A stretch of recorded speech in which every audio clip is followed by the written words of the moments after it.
عرش حق ہے مسند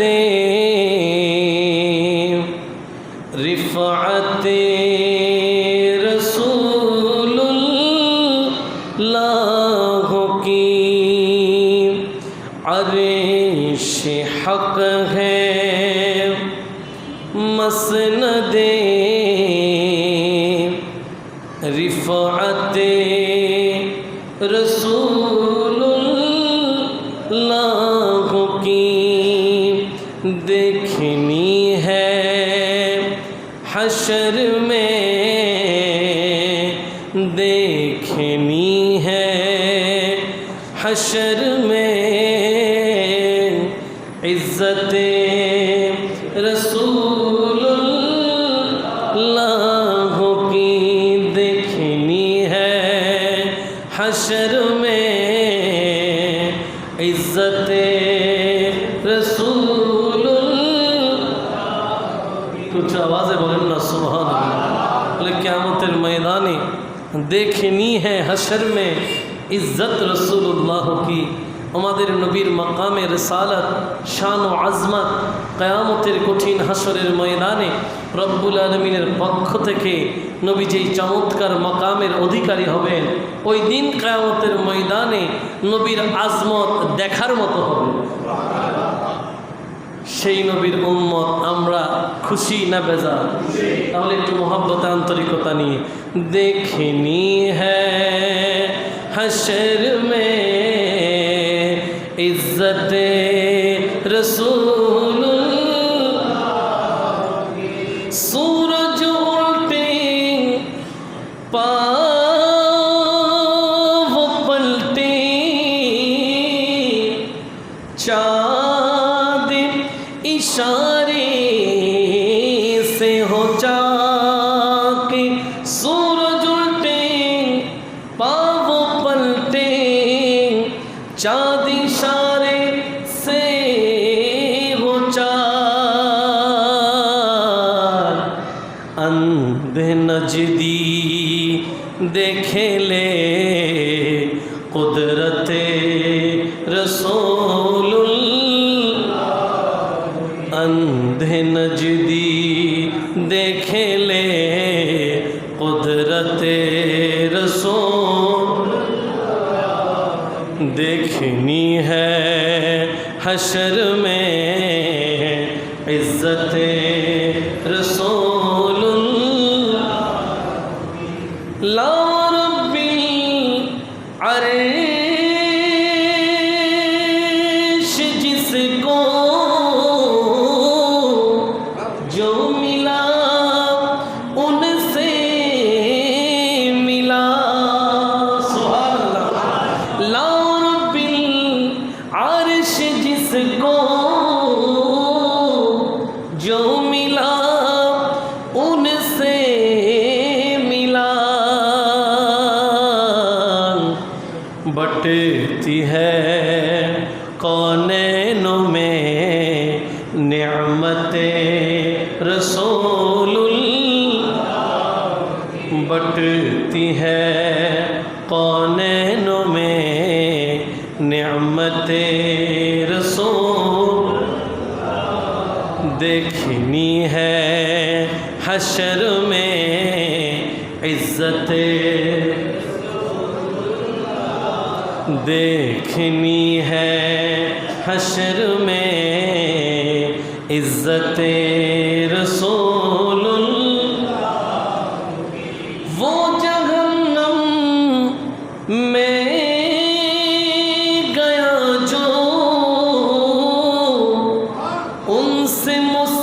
مستغنی ہوا، وہ جہنم میں گیا جو ان سے مستغنی ہوا،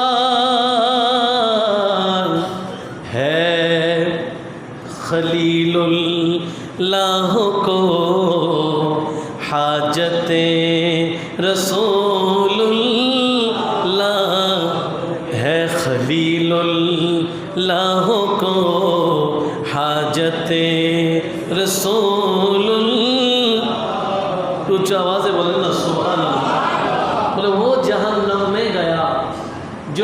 से मुस्तगनी हुआ। বলে সেই জাহান্নামে গেছে যেই নবীর দরবার থেকে মুখ ফিরিয়ে নিয়েছে, যেই নবীর সোহবত পায় নাই, যে নবীকে ভালোবেসে অন্তরে ধারণ করে নাই, যেই নবীর দরবার থেকে মুখ ফিরিয়ে নিয়েছে সে জাহান্নামে গেছে। তা না হলে তো ইব্রাহিম ও খলিলুল্লাহরও আমাদের নবীর প্রয়োজন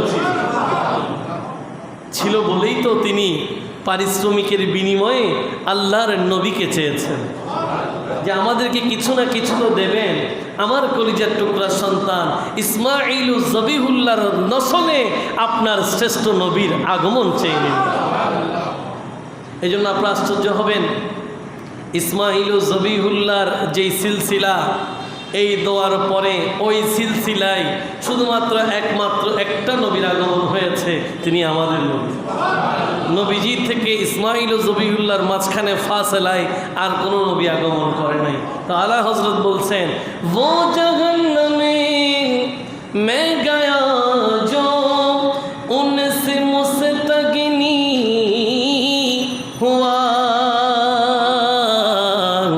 है खलीलुल्लाह को हाजते रसूलुल्लाह की देखनी है हशर में।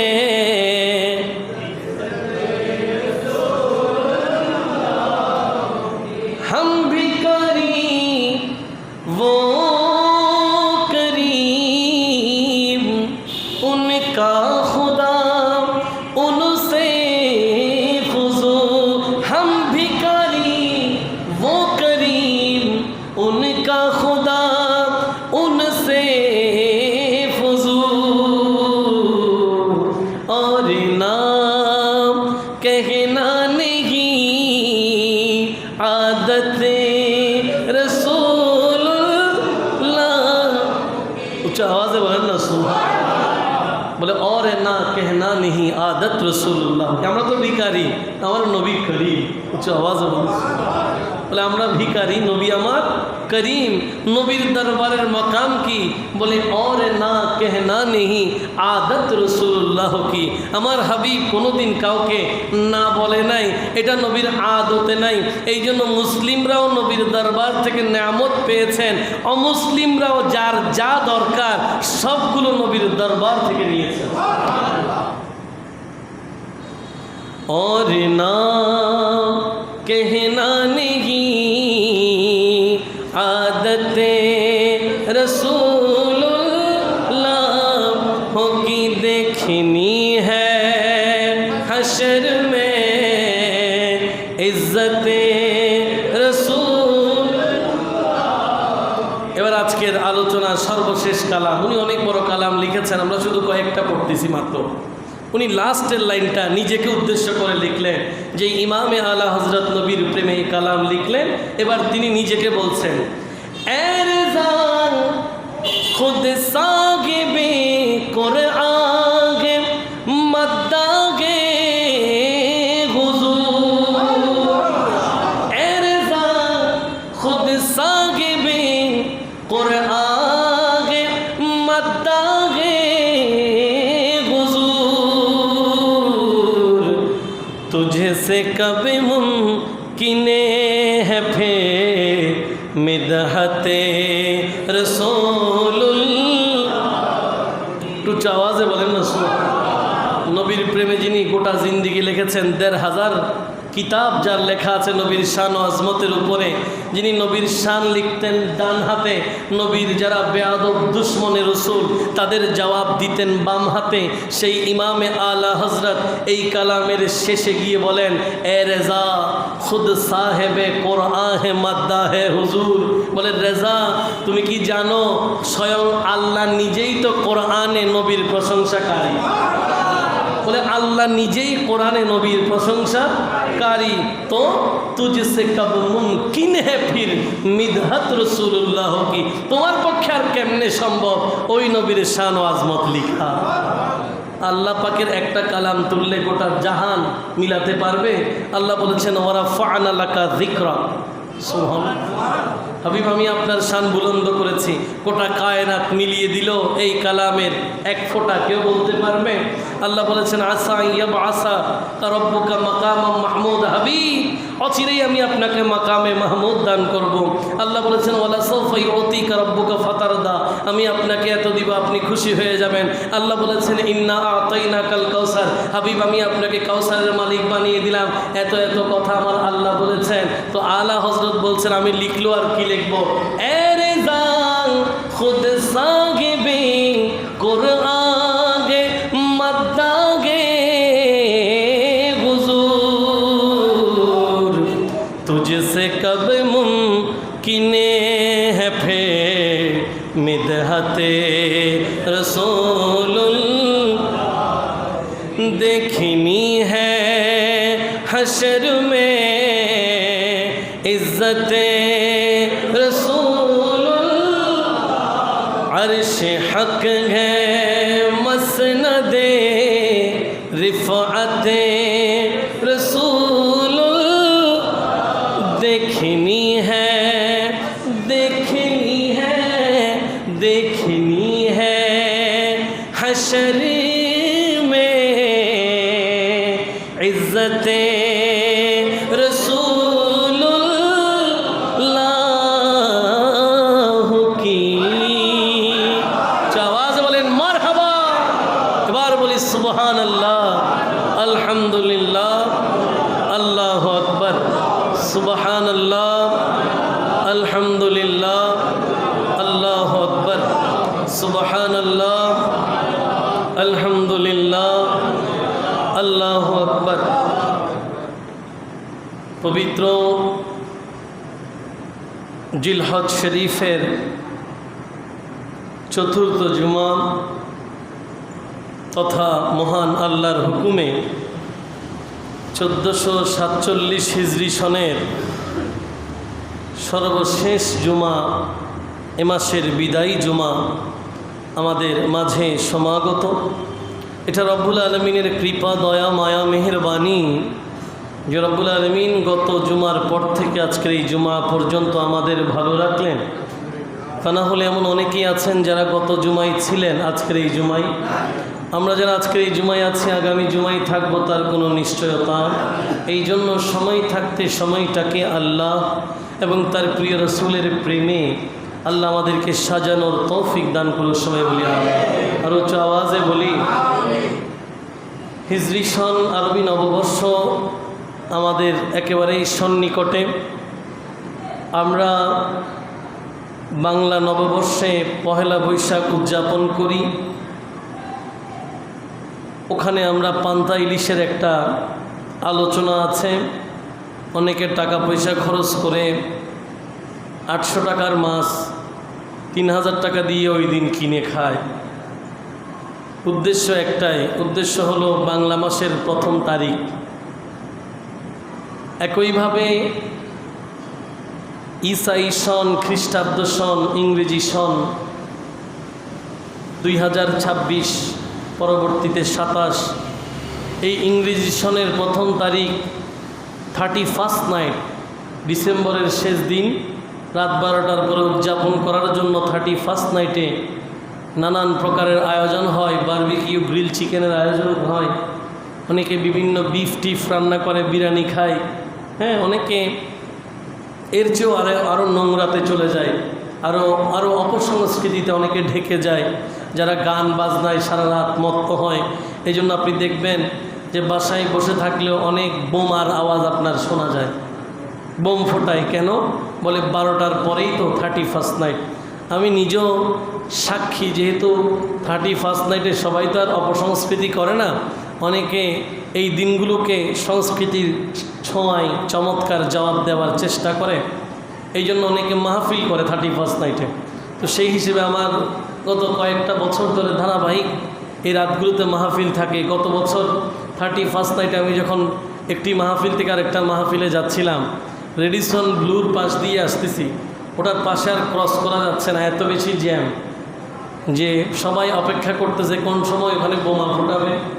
এটার জন্য সবাই আশ্চর্যভাবে অপেক্ষমান যাই হোক, এই সবগুলো কথা বললাম একটাই কারণ, এর মানে হলো যে বাংলা সালকে সবাই উদযাপন করার চেষ্টা করে পান্তা ইলিশে, আবার একইভাবে হ্যাপি নিউ ইয়ারকেও নিজেদের মতো করে বাস্তবায়ন করার চেষ্টা করে।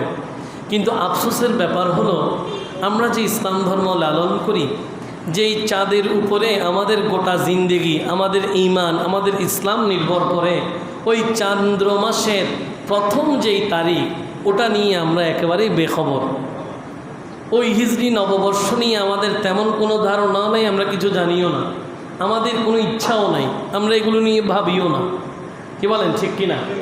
অথচ আমরা মুসলমান, আমরা বাংলা এবং ইংরেজি নববর্ষর চেয়েও আরবি নববর্ষ বরণ করার ক্ষেত্রে আন্তরিক হওয়া দরকার। কি বলেন, ঠিক কিনা? আমাদের উচিত যে আপনি একটা জিনিস একবার চিন্তা করেন যে চাঁদ যদি আপনার মিস হয়, আপনার ঈমান মিস হবে। কীরকম? আপনি যদি প্রথম চাঁদটা ঠিকভাবে ধরতে না পারেন, মুহররম মাসের 1 তারিখের চাঁদ যদি বরাবর না মিলে, আপনার তদবিক, আপনার অ্যানালাইসিস, আপনার গবেষণার সাথে যদি প্রথম চাঁদটা নিরূপণ করতে আপনি ব্যর্থ হন, আপনি ইয়ৌমে আশুরার নেয়ামত থেকে বঞ্চিত হবেন। ঠিক কিনা? আপনি মনে করতেছেন আশুরার রোজা আমার রহমতুল্লিল আলামিন, রমজানের রোজার আগে মুসলমানদের জন্য আশুরার রোজা ফরজ ছিল। যেই মাত্র মাহে রমজান মোবারকের রোজা ফরজ হয়ে গেছে, আশুরার রোজা নফল হয়ে গেছে, কিন্তু গভীরতা তো এখনও আছে, মান মর্যাদা তো মাকাম তো এখনও আছে, সওয়াবের কোনো কমতি হয় নাই। তো মুসলমানরা ইয়ৌমে আশুরাকে কেন্দ্র করে রহমতুল্লিল আলামিন অন্তত 2টি রোজা রাখার ব্যাপারে গুরুত্ব দিয়েছেন। এই 2টা রোজা রাখা ইমানদার মুসলমানদের করণীয় 9-10। কিন্তু আপনি চাঁদ যদি ঠিকঠাক ধরতে না পারেন, তাহলে আশুরার রোজাটা কি মিলবে? গেল। আপনি আসেন সফর মাসে আখেরি চাহার সোমবার, রহমতুল্লিল আলামিন নিজের জিন্দেগি সিরাতে আছে যে নবীজি অসুস্থ ছিলেন, নবীজি গোসল করেছেন, সেটার ধারাবাহিকতায় সুফিয়ায়ে কেরামগণ, বুজুর্গানে দিনগণ ওটার উপরে আমল করে আখেরি 4 সোমবারে শেষ বুধবারে গোসল করা হয় একটা দোয়া দিয়ে, আবার পানি পান করা হয় একটা দোয়া দিয়ে। আপনি যদি তারিখটা ঠিকঠাক ধরতে না পারেন, আপনি ওটা ধরতে পারবেন? এটা একটা বিষয়। মাহে রমাদানুল মুবারক, সকল ঈদের সেরা ঈদ রবিউল আউয়াল। রমাদানুল মুবারকের আগে রবিউল আউয়ালে আসেন, রবিউল আউয়ালে 12 রবিউল নূর রহমতুল্লিল আলামিনের আগমন। চাঁদ যদি মিস হয়, নবীর রবিউল আউয়ালের সেই সুবাস আপনার ধরার সুযোগ আছে? এভাবে করে আমি বলতে গেলে অনেকগুলো কথা বলতে পারবো, গোটা জুমা শেষ হবে। অর্থাৎ একটাই কথা, চাঁদ যদি মিস হয়, আপনার এবাদত মিস হয়। এবাদত মিস হওয়া মানে আপনার ঈমান মিস হওয়া।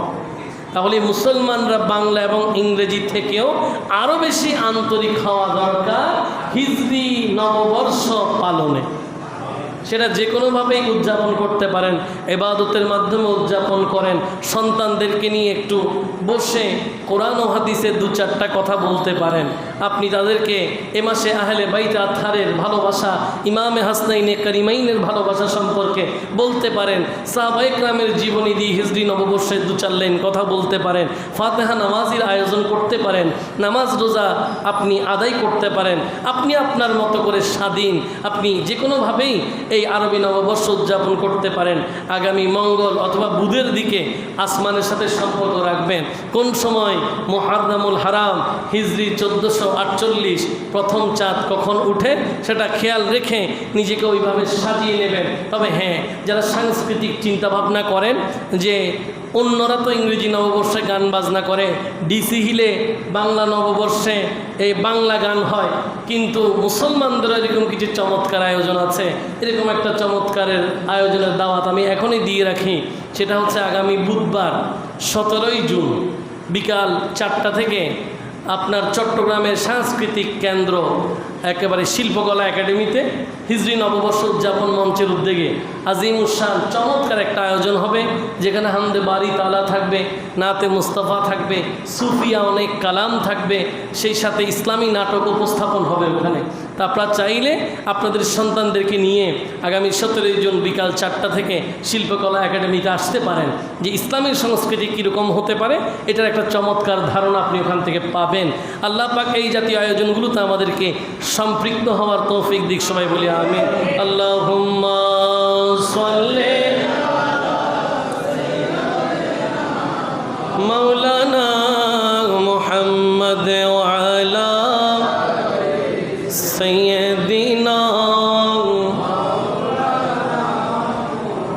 প্রিয় ভাইয়েরা আমার, হিজরি নববর্ষের প্রারম্ভিকতা কিছু গুরুত্বের কথা বলে আমি আমার আজকের মূল আলোচনায় যেতে চাই। আজকের আলোচনাটা অত্যন্ত চমৎকার এবং আমি বলবো আপনারা সৌভাগ্যবান যে একটি জুমায় অনেকগুলো বিষয় একসাথে জানতে পারবেন। এটা সৌভাগ্যের বিষয়। সেটা কি? সেটা হচ্ছে এই জিলহজ মাসের মধ্যে তিনজন বড় জাত, তিনটা মহান সাহাবী, তিনটা বিষয় ঘটেছে। এক নম্বরে বিদায় হজের যেই বছর 10ম হিজরিতে বিদায় হজ থেকে আসার পথে রহমতুল্লিল আলামিন গদির নামক জায়গায় মৌলা আলী শেরে খুদা রাদিয়াল্লাহু তাআলা আনহুকে ভেলায়াতের ঘোষণা দিয়েছেন, যেটাকে এলানে ভেলায়াতে আলী বলে। এক নম্বর বিষয়। দ্বিতীয় নম্বর বিষয় হলো ফারুক আজম রাদিয়াল্লাহু তাআলা আনহু এই জিলহজ মাসের মধ্যেই শাহাদাত বরণ করেছেন। ইন্না লিল্লাহি ওয়া ইন্না ইলাইহি রাজিউন। মাওলা আলীর এলানে গদির যেদিন, সেটা জিলহজের 18 তারিখ। ফারুক আজমের রাদিয়াল্লাহু তাআলা আনহুর শাহাদাত জিলহজ মাসের 30 তারিখ। আবার ইসলামিক স্টেটের তৃতীয় খলিফা হজরত উসমানে যুন্নুরাইন রাদিয়াল্লাহু তাআলা আনহু, উনারও শাহাদাত 18ই জিলহজ। অর্থাৎ একটা জিলহজ মাসে রহমতুল্লিল আলামিনের তিনজন শ্রেষ্ঠ জলিলুল কদর সাহাবীর তিনটা বিশেষায়িত ঘটনা আছে। এই সবগুলোকে এক জায়গায় এনে সংক্ষিপ্ত পরিসরে আমরা তিনজনেরই কোরআন ও হাদিসের আলোকে কিছু মান ও মর্যাদা ফজাইল নিয়েই আজকের এই হিজরি নববর্ষের 1447 হিজরির সর্বশেষ জুমা আমরা ইখতিতাম করতে চাই। এই জন্য আসুন কোরআন আল করিমের একটি বাণী দিয়েই শুরু করতে চাই। রব্বুল আলামিন এলান করেছেন, বিসমিল্লাহির রহমানির রহিম, রাদিয়াল্লাহু আনহুম ওয়া রাদু আন।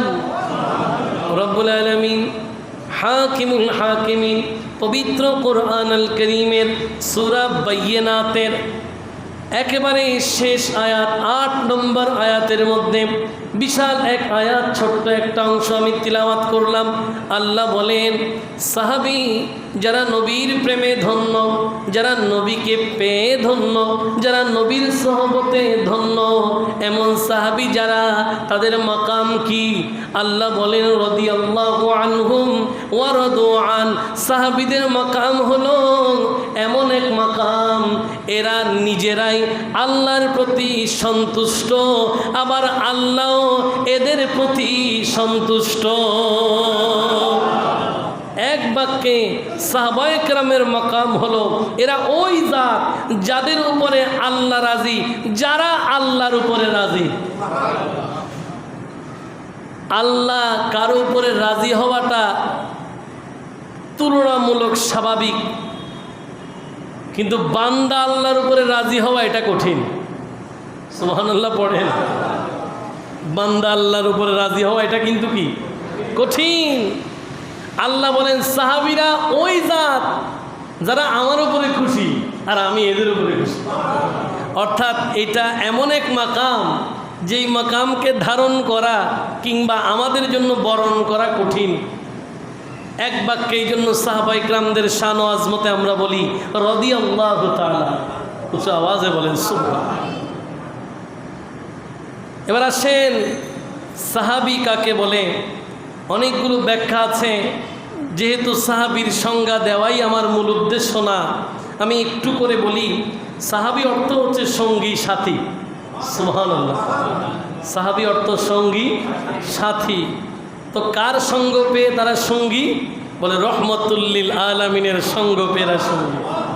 পৃথিবীতে এর চেয়ে বড় সোহবত আর হতে পারে? পরিভাষায় হুয়া মান লাকিয়ান নবী সাল্লাল্লাহু আলাইহি ওয়াসাল্লাম মুমিনান বিহি ওয়া মাতা আলাল ঈমান। বলে সাহাবীদের সংজ্ঞায় বলা হচ্ছে যে যারা আল্লাহর নবীর সাক্ষাৎ পেয়েছে, ঈমানের সাথে পৃথিবী থেকে পর্দা করেছে, এরাই হলো নবীর সাহাবী। এই জন্য রহমাতুল্লিল আলামিন হাদিসের মধ্যে এলান করেছেন, আসহাবি কান্নুজুম ফাবিআইয়িহিম ইক্তাদাইতুম ইহতাদাইতুম, বলে আমার সাহাবীরা আকাশের নক্ষত্র তুল্য। আকাশের যেই তারা দেখো, আমার সাহাবীরা এক একজন এক একটা তারা, তো কি হবে? বলে ফাবিআইয়িহিম ইক্তাদাইতুম ইহতাদাইতুম, একজন সাহাবীকেও যদি তোমরা অনুসরণ করো তোমরা হেদায়েত পাবে। যদি একজন সাহাবীর জিন্দেগিও যদি আপনার সামনে থাকে, অনুসরণীয় যদি হতে পারেন, একজনকে যদি আপনি অনুকরণ করেন, আমার নবী হাদিস এটা গ্যারেন্টি দিলেন, একটা সাহাবীকে অনুসরণ করলে তোমরা হেদায়েত পেয়ে যাবে। প্রিয় ভাইয়েরা আমার, সেই সাহাবী একজন নয়, দুইজন নয়, তিনজন জাত নিয়ে আজকে আমরা কথা বলবো। কারণ তিনজনের তিনটা বিষয় এই জিলহজে ঘটেছে। একদিকে প্রথমে একেবারে 10ম হিজরিতে মাওলা আলীর বেলায়াতের ঘোষণা 18ই জিলহজ, আবার পরবর্তীতে এসে 35তম হিজরিতে সেই একই দিনে আবার শাহাদাতে ওসমানে যুন্নুরাইন রাদিয়াল্লাহু তাআলা, এবং 23তম হিজরিতে এসে ফারুক আজম রাদিয়াল্লাহু তাআলাহু, এই জিলহজের 30 তারিখ উনার শাহাদাত।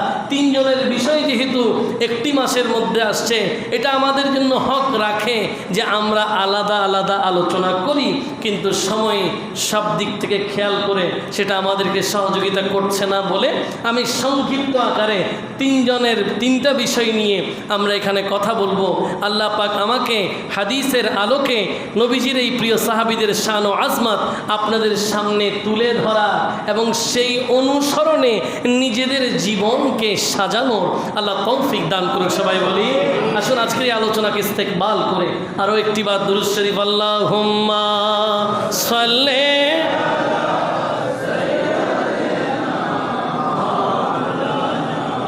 মুহাম্মাদ ওয়া আলা আলি।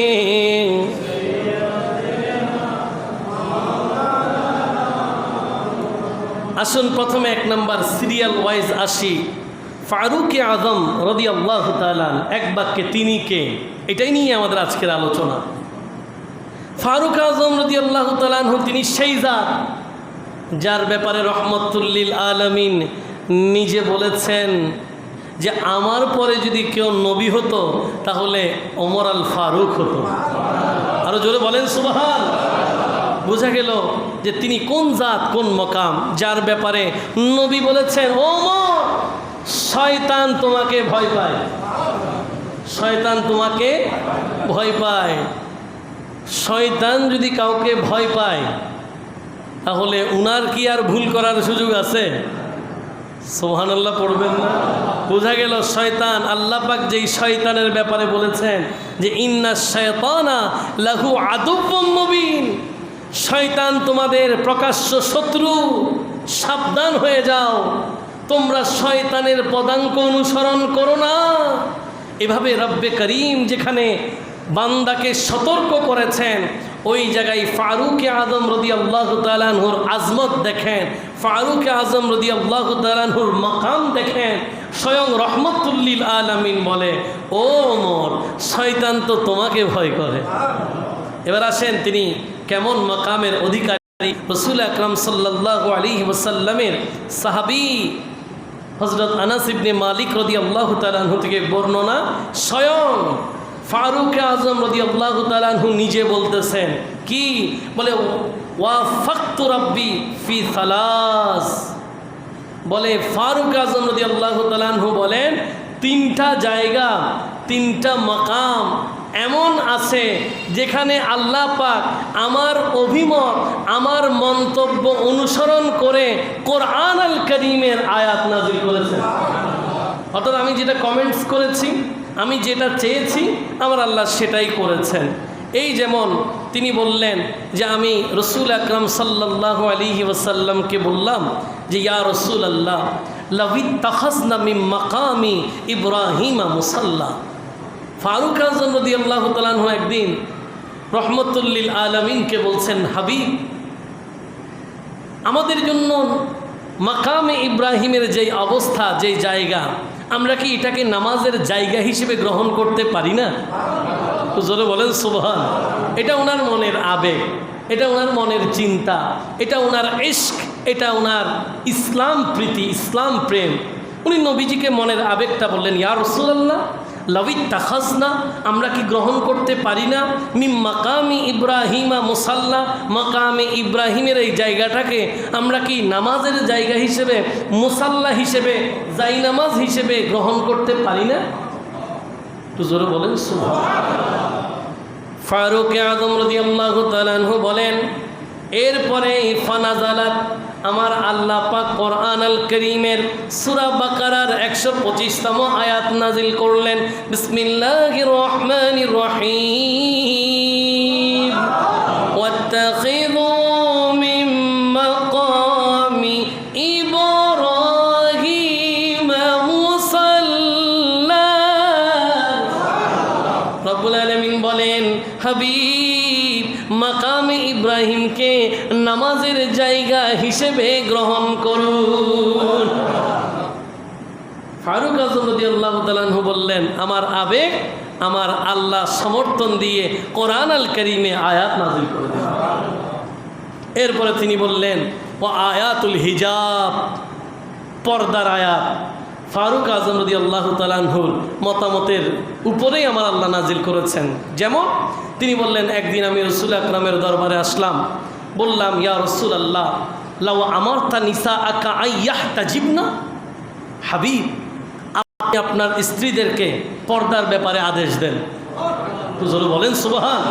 ফারুক আদল ইনসাফ, কেন নবী ওনাকে ফারুক বলেছেন, কেন ওনাকে সত্য মিথ্যার পার্থক্যকারী হিসেবে রহমতুল লিল আলামিন সম্মানিত করেছেন, কেন শয়তান ওনাকে এত বেশি ভয় পায়? আদল ইনসাফের মূর্ত প্রতীক ফারুক আযম রাদিয়াল্লাহু তাআলা আনহু বললেন, আমি একদিন নবীজিকে বললাম, লাউ আমারতা নিসাআকা আইয়াহতাজিবনা, হাবিব আপনি আপনার স্ত্রীদেরকে যদি একটু পর্দার আদেশ দিতেন। কেন?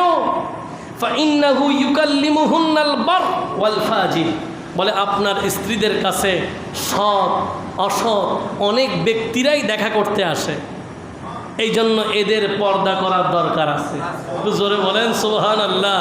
তিনি বললেন, ফানাজালাত আয়াতুল হিজাব, এর পরপরই আমার আল্লাহ পর্দার আয়াত নাজিল করলেন।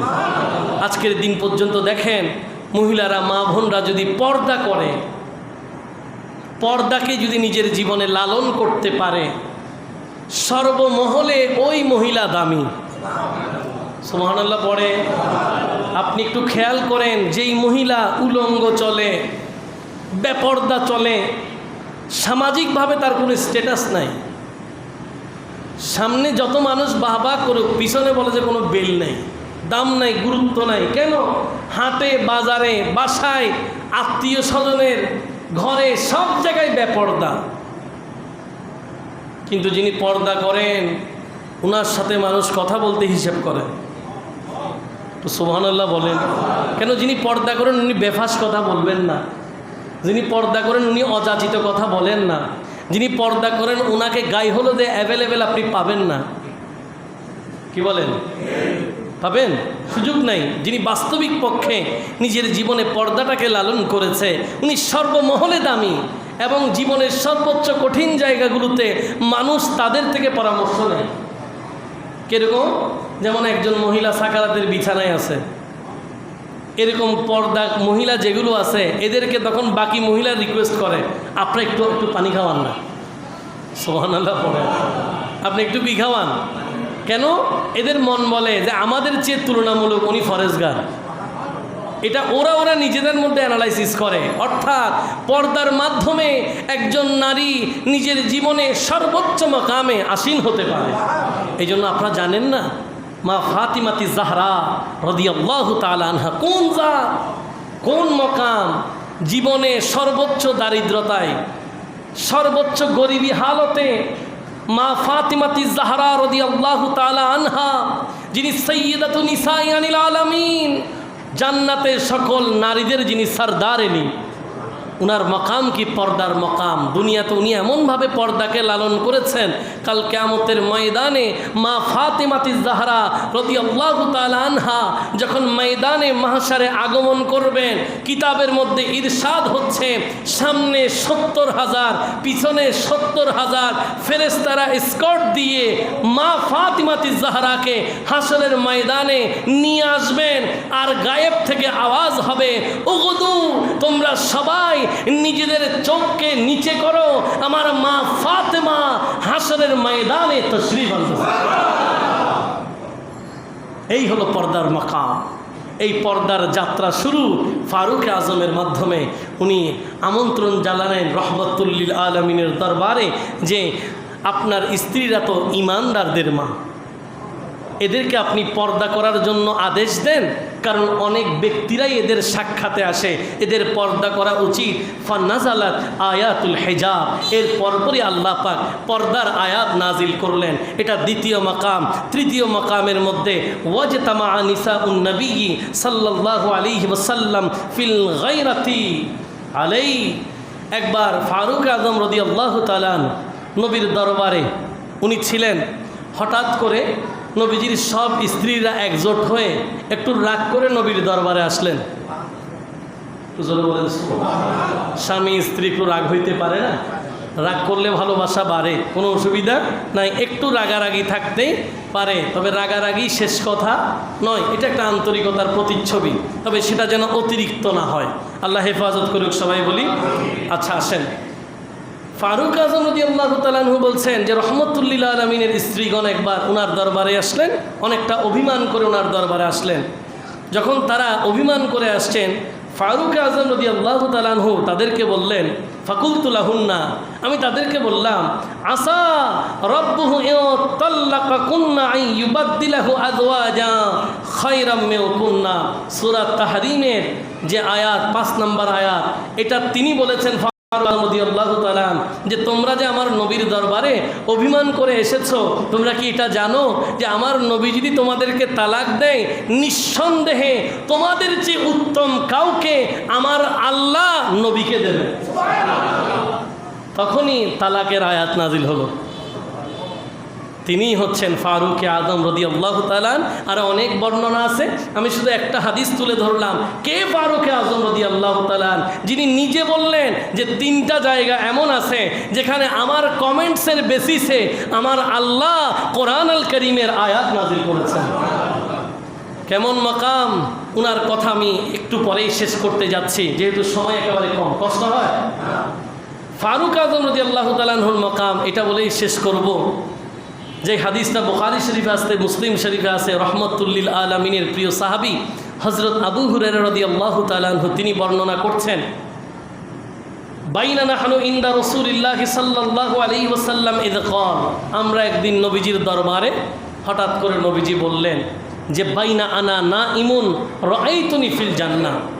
একবার নবীজি বললেন যে আমি ঘুমাচ্ছিলাম, ঘুমের মধ্যে আমি নিজেকে জান্নাতে দেখলাম।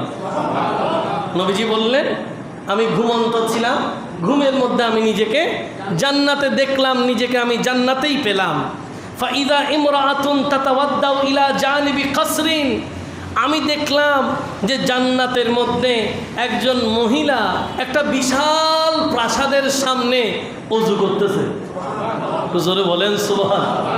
বলে আমি জান্নাতের মধ্যে একটা বিশাল প্রাসাদ দেখলাম, প্রাসাদের সামনে এক মহিলাকে ওযু করতে দেখতেছি। থাকে না প্রাসাদের সামনে নহর, এখনকার সুইমিং পুল আছে না, এরকম জান্নাতের বিশাল এক প্রাসাদ, প্রাসাদের সামনে একজন মহিলাকে ওযু করতে দেখলেন। খুদ রহমতুল লিল আলামিন নবীজি ওই মহিলাকে বললেন, লিমান হাজাল কাসর, এই মহিলা এত বড় বিশাল প্রাসাদ, জান্নাতের প্রাসাদ, দুনিয়াতে না, বলে এত বড় বিশাল প্রাসাদ, এটা কার?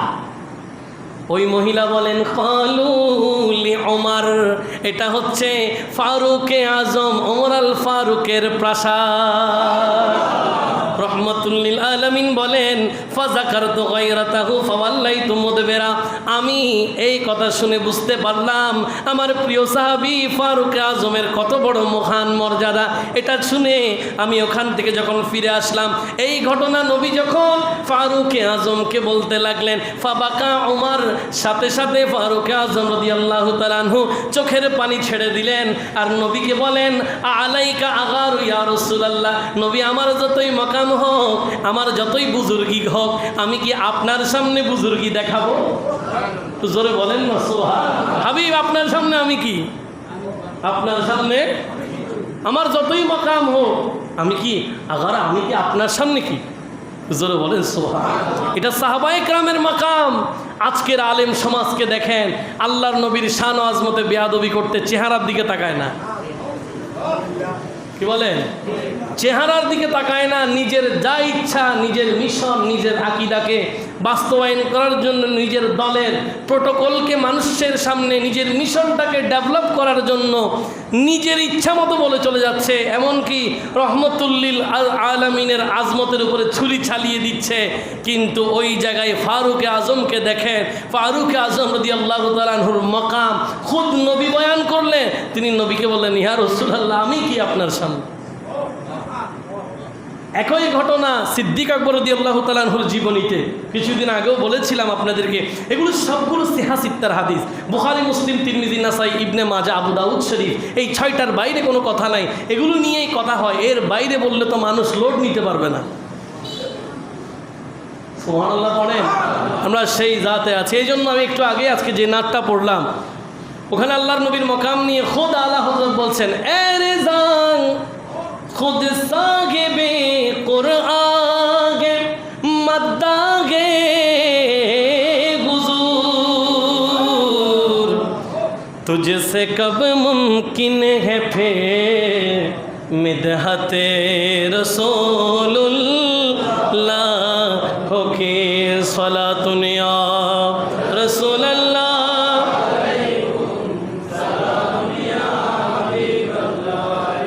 উচ্চ আওয়াজে বলেন। তিনি বললেন, এই রাজা, তুই কত লিখতেছো, কি লিখবা? লিখলো বা কি লিখবা? স্বয়ং আমার আল্লাহ নিজেই তো কোরআনে নবীর প্রশংসা করে। ওই নবীর সম্পর্কে তোমার কি জুররাত, তোমার কি ক্ষমতা ওই নবীর সম্পর্কে বলবা? ঠান্ডা মিয়া মসজিদের খতিব সে বললো, আর কি বা বলবে? কি বলেন? আমি বললে আর কি বলবো আমার নবীর সম্পর্কে? জানি বা কতটুকু? বেয়াদবি নবীর শানে করবো তো দূরে থাক, আমরা নবীকে জানিও বা কতটুকু? আমার আল্লাহ পাক একটা আয়াত দিয়েই তো আমরা হয়রান হয়ে যাই।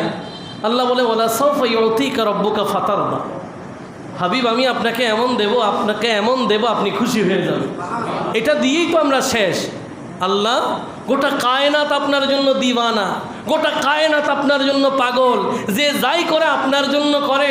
আর আপনি সেই কোরআনের মধ্যে বলতেছেন, হাবিব আমি আপনাকে এমন দেব আপনি খুশি হয়ে যাবেন। প্রশ্ন যদি নিজের অন্তরে ঘুরতে থাকে, একবার যদি প্রশ্ন হয়ে যায় যে আল্লাহ আপনার কি দরকার নবীকে খুশি করার, পারবেন? সব খতিব সাহেব যদি এক জায়গায় চলে আসে, এটার উত্তর বের করতে পারবে? একবার প্রশ্ন করেন না, নিজে নিজে ভাবেন না একবার যে আল্লাহ আপনার কি দরকার, আপনার কিসের অভাব? আপনি তো ওই জাত, নিজেই তো নিজের ব্যাপারে বললেন, কুল্লু মান আলাইহা ফান ওয়া ইয়াবকা ওয়াজহু রাব্বিকা যুল জালালি ওয়াল ইকরাম ফাবিআইয়ি আলাই রাব্বিকুমা তুকাযযিবান। আপনি তো বললেন আপনি সেই জাত, সব নাকি ধ্বংস হয়ে যাবে, শুধু থাকবেন আপনি। তো আপনার আর কিসের ভয়, কিসের চিন্তা, কাকে আপনার রাজি করতে হয়, কি দরকারটা পড়লো? রহমতুল্লিল আলামিনকে আপনি খুশি করতে চান। এটা যেই দিন বুঝে যাবেন, খোদার কসম এটা বলতে পারি, সাকারাতের বিছানায় ঈমান ঠিকঠাক থাকবে। মানুষ আজকে বিপদে পড়ে একটাই কারণে, শুধু আজমতের রেসালতকে না বুঝার কারণে। এর বাইরে দ্বিতীয় কোনো বিষয় নাই। আল্লাহর নবীর শান ও আজমতে যখন বান্দা হিংস্র হয়ে যায়, নবীর শানের উপরে যখন বান্দা আঘাত করতে দ্বিধা করে না, তখনই বান্দার জন্য বিপদ, এই ছাড়া আর কোনো বিপদ। এই জন্য রহমতুল্লিল আলামিন নিজেই বলেছেন, আমার উম্মত শিরিক করবে এই ভয় আমি করি না। আমার উম্মতরা মুশরিক হবে শিরিক করবে এই ভয় আমি কেন? নবীর আগমনেই শিরিক মিটে গেছে। হ্যাঁ, আমার উম্মতরা তার প্রিয় নবীর শানে বেয়াদবি করবে, এটা বড় চিন্তার বিষয়। আল্লাহ আমাদেরকে রহমতুল্লিল আলমিনের ভালোবাসায় নিজেদের জীবনটাকে সুসজ্জিত করার তৌফিক দিক। সবাই বলি মনোযোগ আছে তো? দ্বিতীয় বিষয় আসেন, এ মাসের মধ্যে 18ই জিলহজ হজরত উসমানে যুন্নুরাইন রাদিয়াল্লাহু তাআলা আনহু উনি শাহাদাত বরণ করেছেন। ইন্না লিল্লাহি ওয়া ইন্না ইলাইহি রাজিউন। যেহেতু জিলহজে 3টা ঘটনা ঘটছে, 3জন সাহাবীর, 3টা নিয়ে এক জায়গায়, একটা গেল, এবার দ্বিতীয় নাম্বার। ইসলামিক স্টেটের 3য় খলিফা নবীজির মেয়ে জামাতা, একটা নয় 2জন মেয়ের জামাতা, সুবহানাল্লাহ। তিনি হচ্ছেন হযরত উসমানে যুন্নুরাইন রাদিয়াল্লাহু তাআলা আন। খুদ রহমাতুল্লিল আলামিন নিজে বলেছেন, লিকুল্লি নবিয়্যিন খলিলুন ফি উম্মতিহি ওয়া ইন্না খলিলি উসমান ইবনু আফফান। রহমাতুল্লিল আলামিন বলেন, প্রত্যেক নবীর উম্মতের মধ্যে একটা খলিল থাকে। প্রত্যেক নবীর তার উম্মতের মধ্যে একজন খলিল, বন্ধু, বেস্ট ফ্রেন্ড থাকে। আমার বন্ধু হলো উসমানে যুন্নুরাইন। জোরে বলেন না সুবহানাল্লাহ। সেই উসমানে যুন্নুরাইনের মাকাম দেখেন। আন আব্দুল্লাহ ইবনে ওমর ইবনে আবান আল জাফি রাদিয়াল্লাহু তাআলা আন। হযরত আব্দুল্লাহ ইবনে ওমর ইবনে আবান আল জাফি তিনি বর্ণনা করতেছেন, ক্বালা লি খালি হুসাইনুল জাফি। একবার আমার মামা হুসাইন আল জাফি তিনি আমাকে জিজ্ঞাসা করলেন, ইয়া বুনাইয়া, মামা হইলে ভাগিনা হবে, হে আমার পুত্র, হে আমার ভাগিনা, তাদেরই লিমা সুম্মিয়া ওসমান যুন্নুরাইন, তুমি কি জানো ওসমানের নাম কেন যুন্নুরাইন? একটু জোরে বলেন না সুবহান। আমরা আমাদের জানার দরকার আছে না নাই?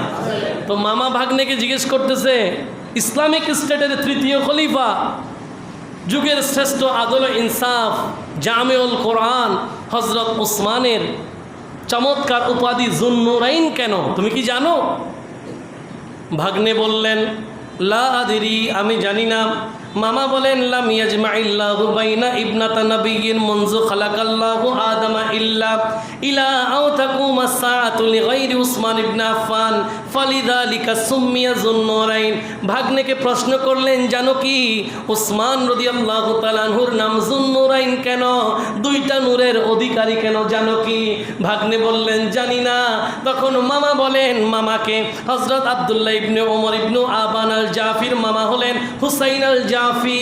তিনি বলেন, উসমানের নাম যুন্নুরাইন এই জন্য কারণ গোটা সৃষ্টি জগতের মধ্যে একেবারে আদম ও সফিউল্লাহ থেকে আমাদের নবী পর্যন্ত কোন নবীর ঘটনায় এই ঘটনা ঘটে নাই, কোন নবীর জবানায় এই ঘটনা ঘটে নাই যে একজন নবীর 2টা মেয়ে এক জামাতার কাছে গিয়েছে, এরকম হয় নাই। শুধুমাত্র একমাত্র ব্যক্তি উসমানে যুন্নুরাইন, যাকে রহমতুল্লিল আলামিন নিজের 2টো কলিজার টুকরা মেয়ে, 2টা নূরের অধিকারী, 2টা চমৎকার নূর দিয়েই উনাকে দামি করে দিলেন।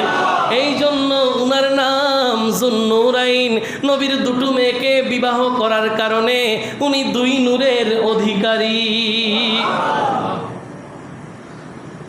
শুধুমাত্র অধিকারী যে এখানেই কথা শেষ নয়, খুদ রহমতুল্লিল আলামিন নবী বলছেন, ও উসমান, আমার কাছে যদি আরো কন্যা সন্তান থাকতো আমি একের পরে এক তোমাকে বিবাহ দিতাম। তিনি হচ্ছেন উসমানে যুন্নুরাইন, যিনি ছিলেন সাহেবুল হায়া, যিনি গোসলখানায় পর্যন্ত চাদর দিয়ে গোসল করতেন। গোসলখানায় চাদর দিয়ে গোসল করবেন, এটা আবার কেমন ব্যাপার? উনি বলেন, গোসলখানার মধ্যেও আর কেউ না থাকলে ফেরেশতারা তো থাকতে পারে। গোসলখানার মধ্যেও নিজের শরীরকে তিনি খুলে দিতেন না। উঁচু আওয়াজে বলেন সুবহানাল্লাহ। এত বড় সাহেবুল হায়া, এত বড় লজ্জাশীলতাটাকে নিজের জীবনে ধারণ করেছেন। আল্লাহ আমাদেরকে হায়া শরম দান করুন, আল্লাহ আমাদেরকে লজ্জা দান করুন। আমাদের কাছে হায়া চলে গেছে, আমাদের কাছে লজ্জা চলে গেছে। এই জন্য আমরা সমসাময়িক নিজের অবস্থান না বুঝে যে কারোর সাথে যে কোনো বিষয় বলে ফেলি। বলেন, আপনি মুসল্লি, আপনাকে এটা হায়া করতে হবে। আমি খতিব সাহেব, খতিবের হায়া আপনাকে করতে হবে। এটা একটা মকাম, খতিব এটা একটা মকাম। এটা এখানের কথা না, গোটা জাহানের কথা বলবে। মকামটাকে ঠিক রাখবেন, হায়াটাকে ঠিক রাখবেন, লাজ শরমকে ঠিক রাখবেন। আল্লাহ আমাদেরকে এগুলোকে বরণ করার তৌফিক দিক। সবাই বলি আল্লাহুম্মা সাল্লি মাওলানা মুহাম্মদ ওয়া আলা সাইয়্যিদিনা। সবার মনোযোগ আছে তো? আছে মনোযোগ? পেছনে আছে তো? আচ্ছা আসেন, দুটা পর্ব গেল, এবার তৃতীয় নম্বর পর্ব। হযরত মাওলা আলী শেরে খুদা রাদিয়াল্লাহু তাআলা আনহু কাররামাল্লাহু ওয়াজহুল কারীম, এত বড় জাত যার ব্যাপারে স্বয়ং রহমতুল লিল আলামিন বলেছেন মান কুনতু মাওলাহু ফাআলিয়ুন মাওলা, বলে আমি যার অভিভাবক আমার আলীও তার অভিভাবক। নবীজি বললেন আনা দারুল হিকমা ও আলীও বাবুহা। নবী বলেন আমি হেকমতের শহর, ওই শহরের দরজা হলো আমার আলী। মওলা আলী শেরে খোদা এই মাসেই 10ম হিজরিতে বিদায়ী হজের সনে আল্লাহর নবী গোটা ইমানদারদের সামনে উনাকে অভিভাবক হিসেবে উপস্থাপন করেছেন। আল্লাহর নবী যাদের অভিভাবক, মওলা আলী শেরে খোদাও তাদের অভিভাবক। এটাকে এলানে বিলায়াতে আলী বলে, অনেকে এলানে গদির বলে। কিন্তু সাবধান, এলানে গদিরের আলোচনা করতে গিয়ে বা মওলা আলী শেরে খোদার বিলায়াতের আলোচনা, ফাজাইল, মর্যাদার কথা বলতে গিয়ে শিয়াদের মতো এটাকে ঈদ উদযাপন করা যাবে। অনেকে এখন দেখবেন ঈদে গদির পালন করতেছে, নাউযুবিল্লাহ। এই কাজ করা যাবে, যেই কাজ অমুসলিম বা কোনো এক শিয়া, মোতাজেলা, রাফেজিরা করে, এই কাজ আপনি করতে পারেন। আমরা আকায়েদে আহলে সুন্নাত ওয়াল জামাত আমরা এটা ধারণ করি, এটা হৃদয়ে অন্তরে ধারণ করি, আমাদের প্রত্যেকটা জায়গায় সেটাকেই বাস্তবায়ন করতে হবে। আল্লাহ তৌফিক দিক। সবাই বলি আসুন মওলা আলী শেরে খুদার আজমত শান দিয়ে আজকে আলোচনা শেষ করব। এমন একটি হাদিস যেটা ইমাম বুখারীও এনেছেন, ইমাম মুসলিমও এনেছেন। আসুন হাদিস বর্ণনা করছেন হযরত আবু হাজেম রাদিয়াল্লাহু তাআলা আনহু। তিনি বর্ণনা করছেন হযরত সাহাল ইবনে সাআদ থেকে। তিনি বলেন মা কানা লি আলিয়িন ইসমু আহাব্বা ইলাইহি মিন আবি তুরাব, বলে মওলা আলীর একটা নাম আছে, নাম হচ্ছে আবু তুরাব। নাম কি? নাম কি? এই সবাই বলেন কি নাম?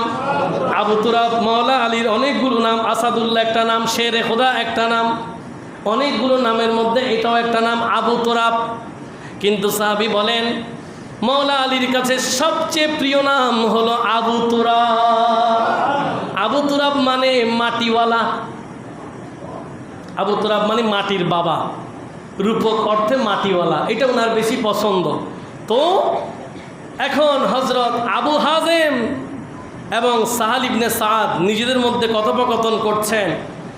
ওয়া ইন কানা লা ইয়াফরাহু ইযা দুইয়া বিহা, বলে যখনই উনাকে আবু তুরাব বলে ডাকা হতো উনি খুশি হয়ে যেতেন। সুবহানাল্লাহ।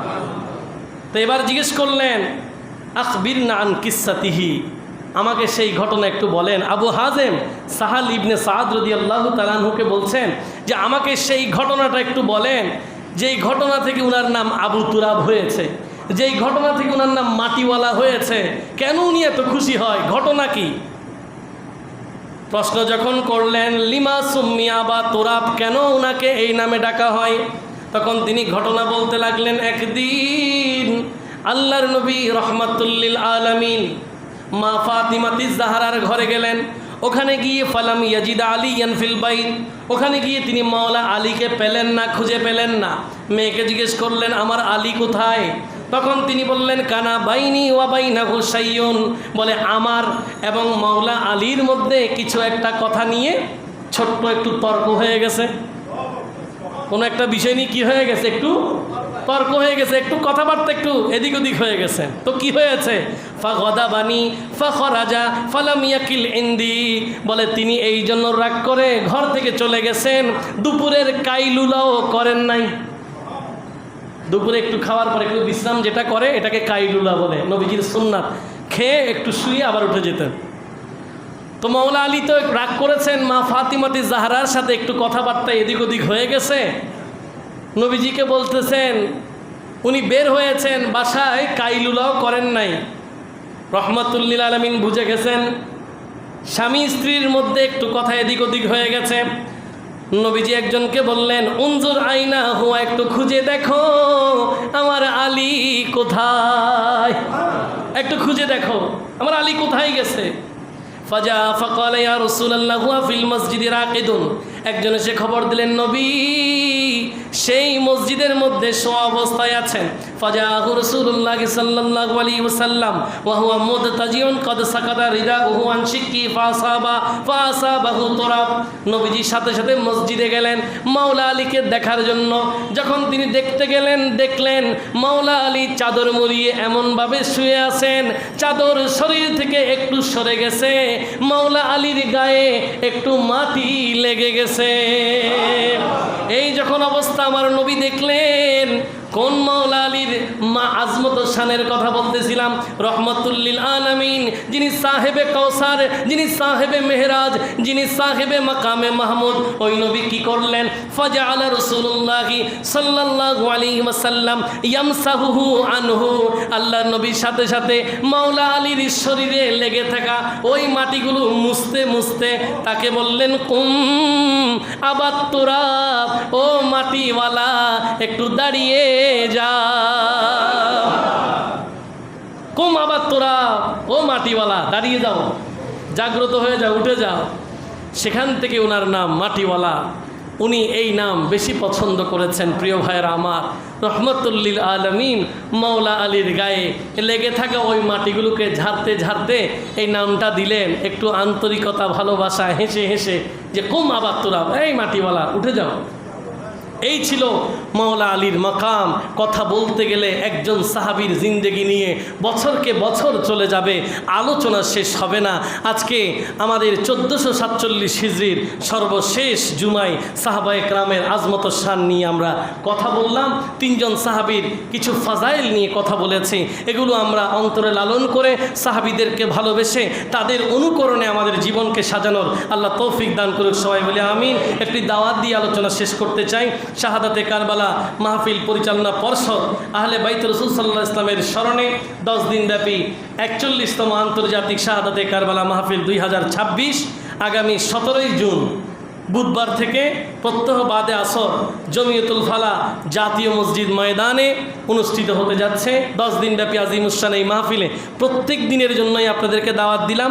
যেখানেই সোহাদায়ে কারবালের আলোচনা হবে, যেখানেই ইমামে আলী মাকামের আলোচনা হবে, সেখানেই ছুটে যাবেন। ভালো থাকবেন। আরবি হিজরি নববর্ষকে ইবাদতের মাধ্যমে উদযাপন করার আমন্ত্রণ জানিয়ে এখানেই বিদায় নিলাম। ওয়া আখিরু দাওয়ানা।